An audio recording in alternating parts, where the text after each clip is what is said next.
Assalamualaikum dan selamat petang pada kamu semua. So pada hari ni kita nak akan cover bab 8 pula.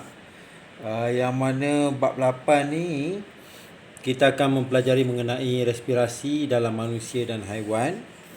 Yang mana kamu akan mempelajari jenis sistem respirasi, mekanisme pernafasan, pertukaran gas dalam manusia dan isu kesihatan berkaitan dengan sistem respirasi manusia.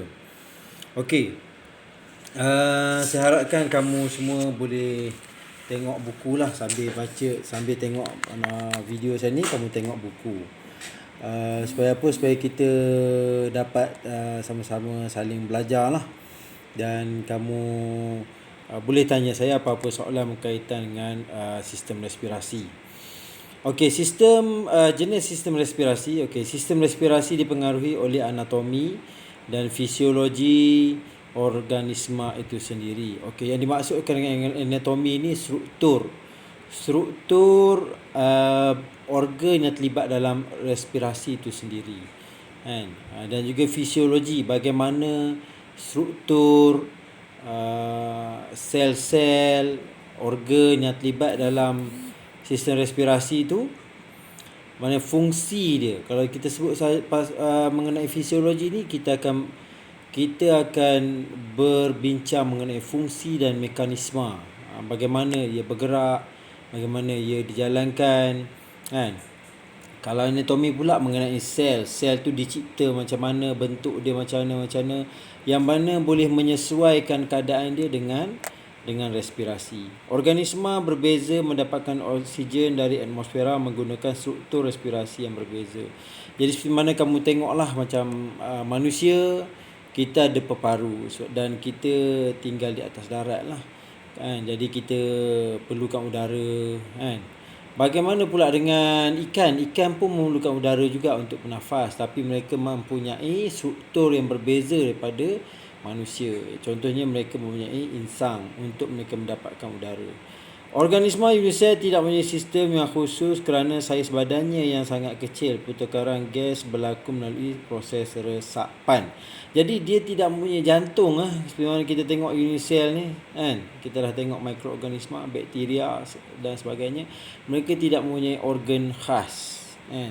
Jadi sudah tentulah dia tak ada sistem yang khas untuk respirasi, kan. Mereka hanya menggunakan sistem resapan, proses resapan sahaja. Jadi oksigen tu teresap dalam badan mereka, dalam membran sel mereka, dan daripada situ mereka akan menggunakan oksigen. Okey, struktur respirasi serangga. Kita pergi pada serangga dulu. Serangga seperti lipas dan belalang melakukan respirasi melalui sistem trakea, kan. Dia ada sistem, kita panggil sistem trakea. Pertukaran gas berlaku tanpa melibatkan pengangkutan oksigen dan karbon dioksida, sebaliknya secara resapan. Jadi tidak adalah pengangkutan oksigen. Ini pengangkutan oksigen ni berlaku dalam manusia dan juga haiwan. Di peringkat tinggi lah, kan. Sebab apa? Kita ada paru-paru dan sistem untuk mengangkut oksigen itu sendiri, itu manusia. Tapi kalau serangga ni, mereka menggunakan sistem trakea. Okey, yang mana secara resapan, karbon dioksida secara resapan antara permukaan respirasi dengan tisu-tisu badan melalui sistem tiub udara halus yang dipanggil trakea.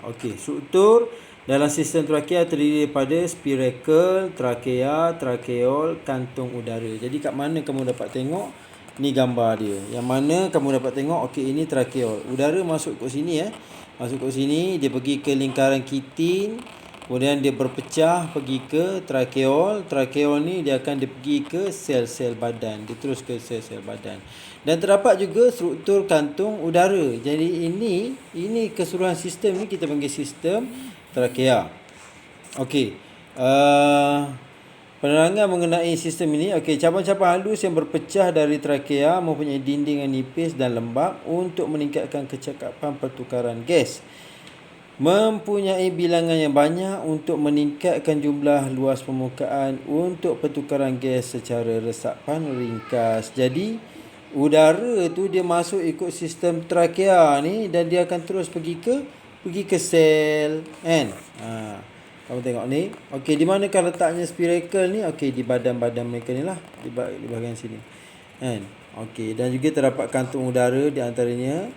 Dan kamu tengok adanya trakea. Okey, tiub trakea atau apa dia? Tiub lurus yang bersambung dengan spiracle dan membawa udara masuk ke dalam badan. Okey, dinding trakea diperkukuhkan dengan gelang-gelang kitin supaya tidak kempis akibat tekanan udara. Jadi okey, kemudian kita tengok pula spiracle ni apa dia? Spiracle ni yang kamu tengok ni, gambar dia ni, dia adalah liang-liang halus di kedua-dua belah sisi toraks dan abdomen serangga. Mempunyai injap untuk membenarkan udara keluar dan masuk, mempunyai rambut halus untuk menapis habuk yang masuk bersama udara. Jadi yang penting dalam sistem trakea ni apa dia? Dia yang mana kamu kena tahu bahawa dia tidak ada organ yang terlibat. Contohnya kalau organ tu macam manusia, kita kena ada paru. Tapi dia ni terus daripada udara ni masuk, okey, dia masuk ke lubang udara ni, dia akan terus pergi ke trakeol, dan daripada trakeol ni dia akan terus pergi ke sel badan. Dan terdapat jugalah kantung-kantung udara untuk menyimpan udara-udara yang belum lagi digunakan lah. Okey, nampak di contoh kat atas ni kamu tengok kantung udara untuk mempercepatkan penghantaran gas respirasi ke tisu-tisu. Jadi selain pada dia simpan udara tu, dia pun akan cepatkan juga kan. Jadi tak tunggu masa lah kan. Maksudnya udara tu ada, okey, simpan pada kantung udara dan terus dihantar ke tisu-tisu. Kalau kamu tengok yang macam kita banding terus dengan macam manusia kan, udara tu perlu pergi ke paru-paru dulu. Kemudian udara tu akan dimasukkan dalam darah. Darah akan diangkut ke jantung. Jantung akan dipam ke seluruh badan. Tapi kalau sistem trakea ni, dia terus, kamu tengok dia terus ke sel badan daripada udara, terus meresap pergi ke mana? Pergi ke masuk ke trakeol dan meresap ke sel badan. Okey, itu untuk serangga.